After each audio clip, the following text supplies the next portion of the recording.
My name is Melanie Griffith. I'm 58 years old, a mother, a woman who spent most of her adult life holding a household together while being treated like I was the one who tore it apart. If you've ever spent years pouring your heart into a home, cooking meals, folding laundry, smoothing over the edges of other people's tempers, only to be told you've never contributed, then I think you'll understand where I'm coming from. For decades, I kept the peace. And in the end, peace was the one thing nobody offered me in return. I married Ted when I was 24. He was charming then, confident, with just enough roughness around the edges to make him seem exciting.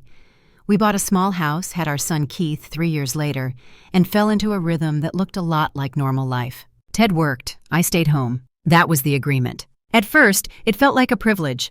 I got to be there for every first step, every school pickup, every scraped knee. But as the years went by, the tone shifted. "I work all day while you lounge around," he said once when dinner wasn't ready by 6. It was the first crack in the mirror, but not the last. Keith took after his father in more ways than one. He was smart, driven, and as he got older, he learned that the easiest way to impress Ted was by echoing him. By 18, my own son was calling me lazy for being a housewife. At first, I brushed it off as immaturity. Then it became habit, a comfortable cruelty that threaded itself into the fabric of our home. I stopped asking for help with anything, stopped voicing how lonely I felt, stopped believing I had a right to. By the time Keith moved out, our relationship was paper thin. Phone calls were rare. When he did visit, it was mostly to talk about his goals, his job, his future, his girlfriend, Christina. I liked her. Sweet girl. Too sweet for someone like Keith.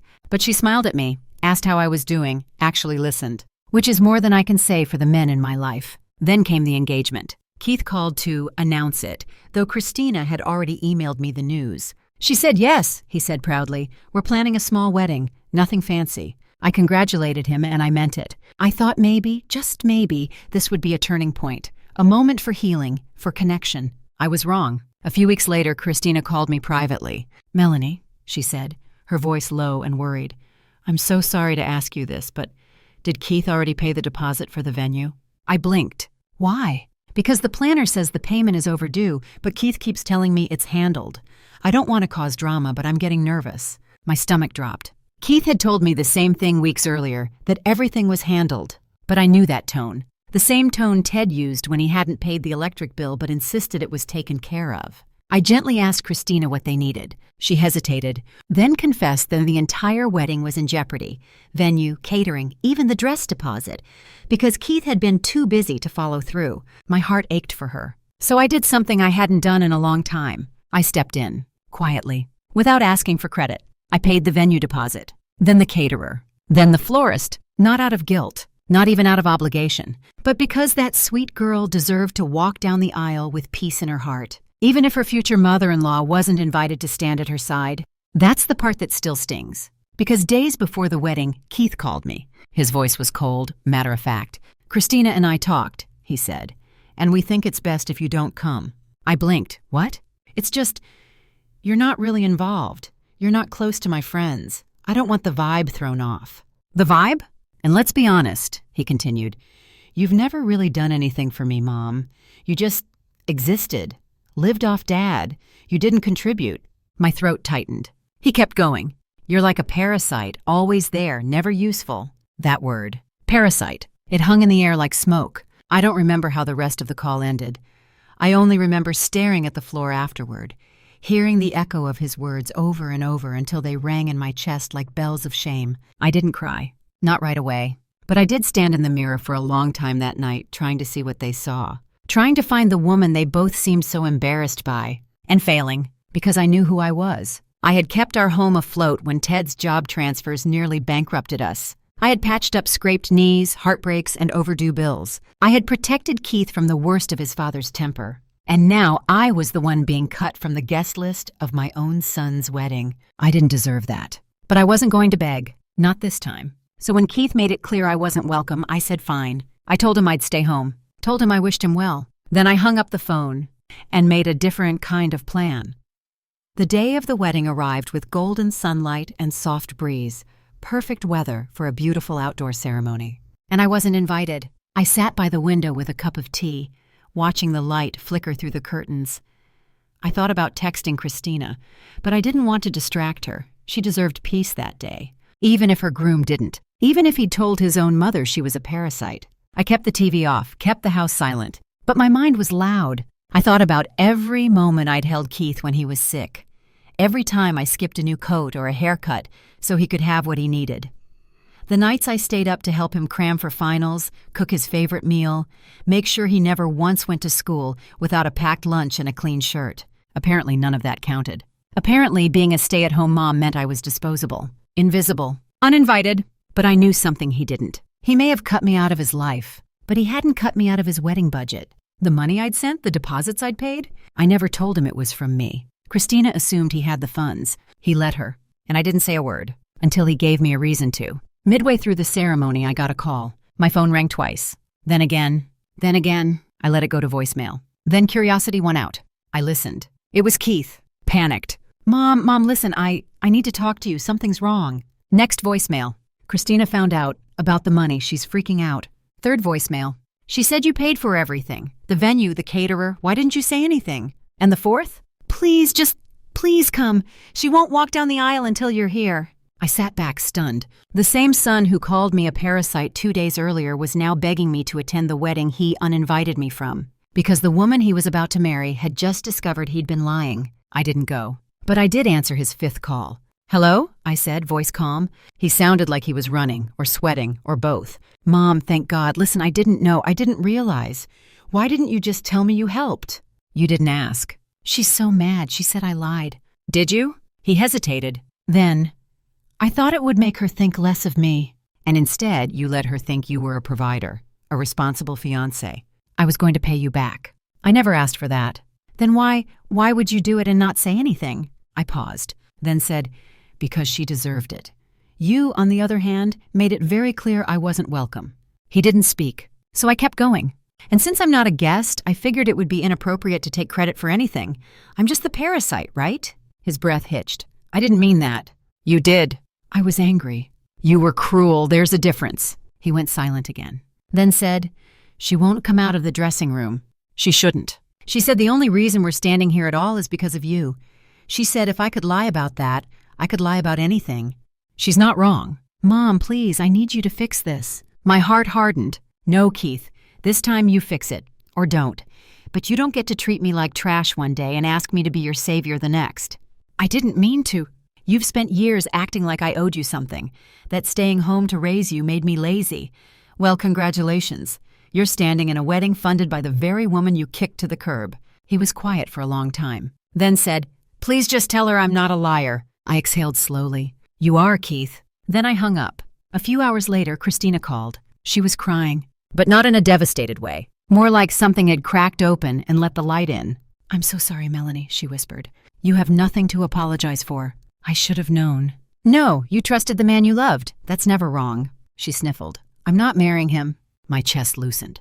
I think that's wise. He said the wedding couldn't happen without you, and I realized that's true in more ways than one. I nodded even though she couldn't see me. I'll have the vendors refund anything you didn't use, I offered. But she stopped me. No, you gave me a gift, a glimpse of truth before I made a huge mistake. I owe you everything. No, honey, you don't owe me a thing. Just promise me you'll start over with someone who doesn't lie to you. I will. When I hung up, I finally let the tears come. Not because I was sad, but because for once I didn't let someone walk all over me. And it felt incredible. The day after the wedding that never was, I expected silence. But instead, my phone blew up. Calls from family, text messages from mutual friends, even a few emails from Christina's relatives. Apparently, word had gotten around fast about the truth, about the meltdown, about the bride walking away while the groom stood at the altar looking like a deer in headlights. And the name that kept coming up? Mine. I was nervous at first. I thought I'd be blamed, accused of ruining my son's big day, called bitter, dramatic, spiteful. But the messages? They were the opposite. One of Christina's aunts messaged me. You did what every mother dreams of, quietly protecting someone from a disaster before it starts. A family friend I hadn't seen in years wrote, if my daughter had someone like you in her corner, she'd never have ended up with her cheating ex-husband. Even Christina's maid of honor called me, left a voicemail saying, you saved her, we're all grateful. And Keith, he sent a text, just one. I messed up, I know that now. I stared at it for a long time, but I didn't reply. I didn't know him that, not anymore. I had spent most of my life waiting for Ted to appreciate me. waiting for Keith to see my worth, waiting for someone to say thank you. But now I wasn't waiting anymore. I was walking. 3 weeks later, I filed for divorce. Ted didn't fight it, didn't even ask why, which says everything. I told him he could keep the TV in the car. I took the house and my peace. I changed my number, deleted every contact I didn't want to carry into my next chapter. And then I booked a trip. Just me. 4 days at a lake house 2 hours north. No internet, no noise, just air and space and the sound of water against the dock. I read books with no plot, just pretty words. I drank wine in the morning. I watched the stars and whispered, "Look at you, Melanie, look at you." When I got back, there was a letter in the mailbox. No return address, just my name. Inside was a handwritten note in Keith's shaky scrawl. "I don't expect forgiveness, but I want you to know, I see you now. Everything you did, everything you carried, I see it. And I'm sorry I made you invisible."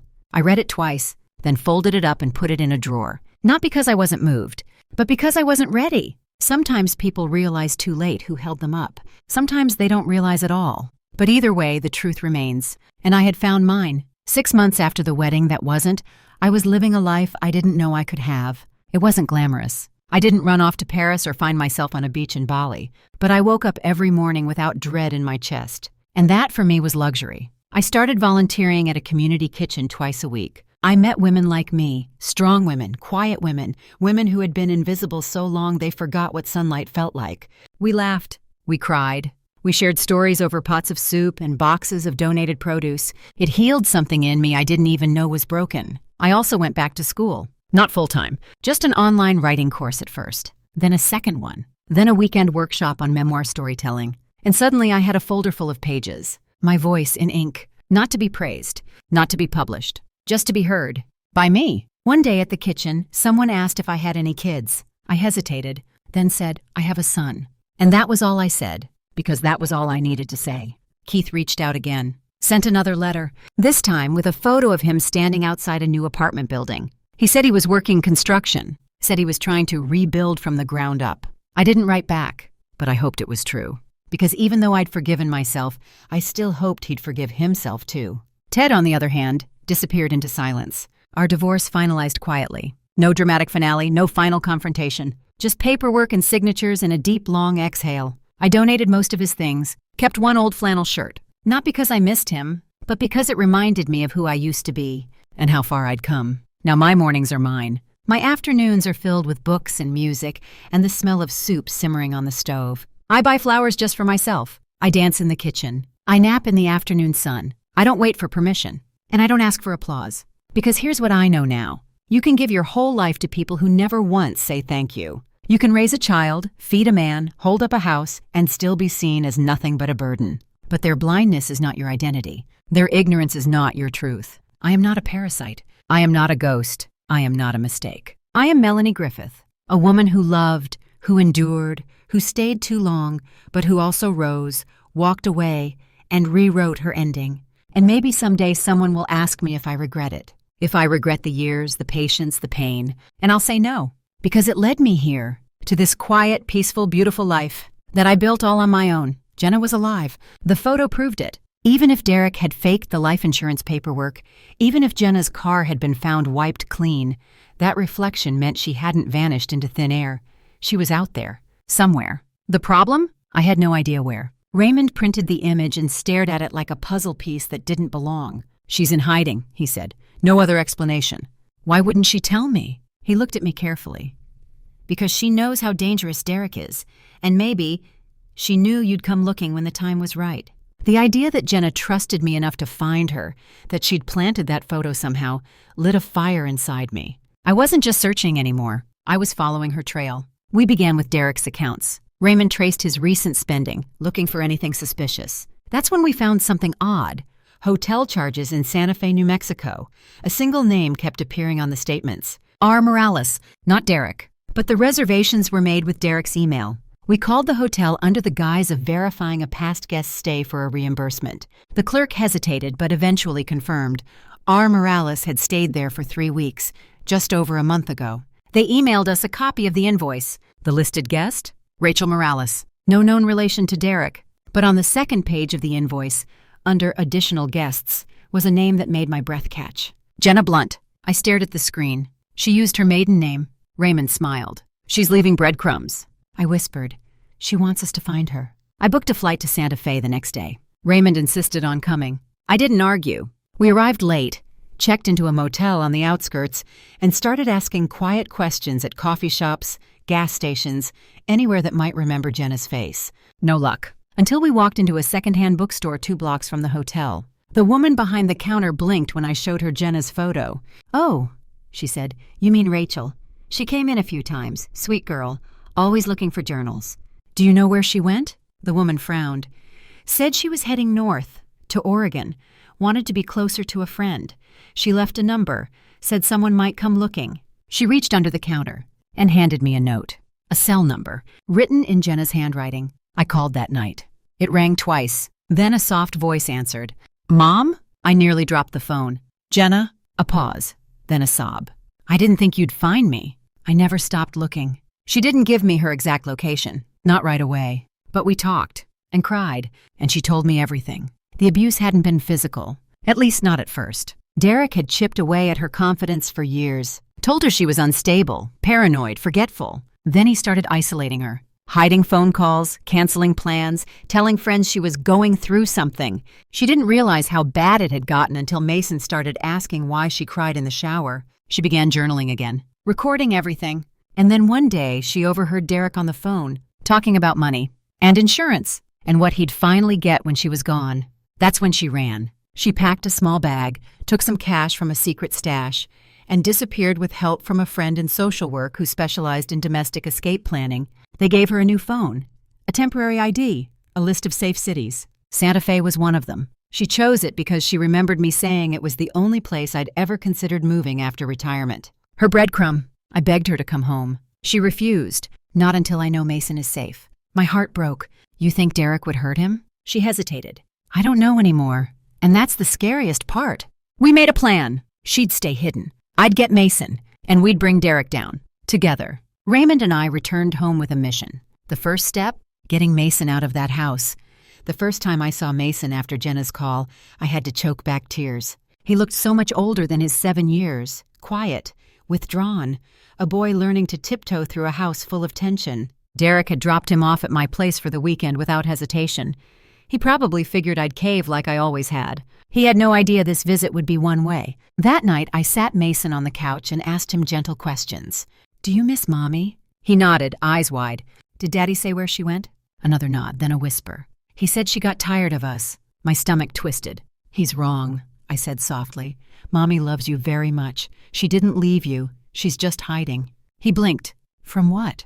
"From something scary, but you're safe now." I held him until he fell asleep. And for the first time in weeks, I did too. Raymond and I met early the next morning. Coffee, notebooks, a plan. "You sure you want to go through with this?" he asked. I nodded. "It's the only way." We had everything we needed. Photos, forged paperwork, the journal entries, the hotel invoices. Now we needed a confrontation. Something that would make Derek squirm. Talk. Confess. Raymond had an idea. "I've still got a buddy at the local news station," he said. "He owes me.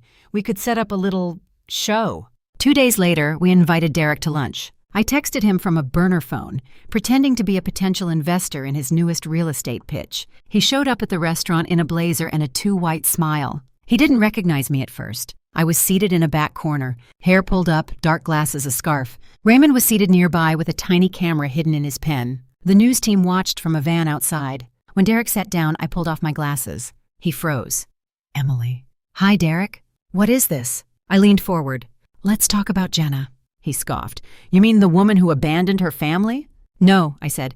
"The woman you tried to erase." He stood up. I didn't blink. "If you walk out, this goes public." He hesitated, then sat down slowly. I slid a folder across the table. Inside, copies of the insurance policy, the forged signature, the photo from Santa Fe, and a transcript of a call I'd secretly recorded between him and one of his flings. "You told her Jenna was out of the picture," I said.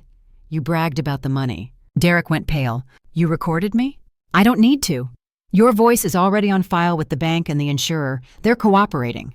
You can't prove anything." "I don't need to," I said calmly. "You just did." He lunged for the folder. Raymond stepped in. "Not a good idea, son." That's when Derek realized he wasn't alone. He looked around and saw the small red light in the corner. His eyes widened. "You set me up." "No," I said. "You set yourself up the day you thought you could profit from my daughter's disappearance." He was arrested that night, charged with fraud, investigation into attempted insurance fraud with suspicion of foul play. And once he was in custody, Jenna finally came home.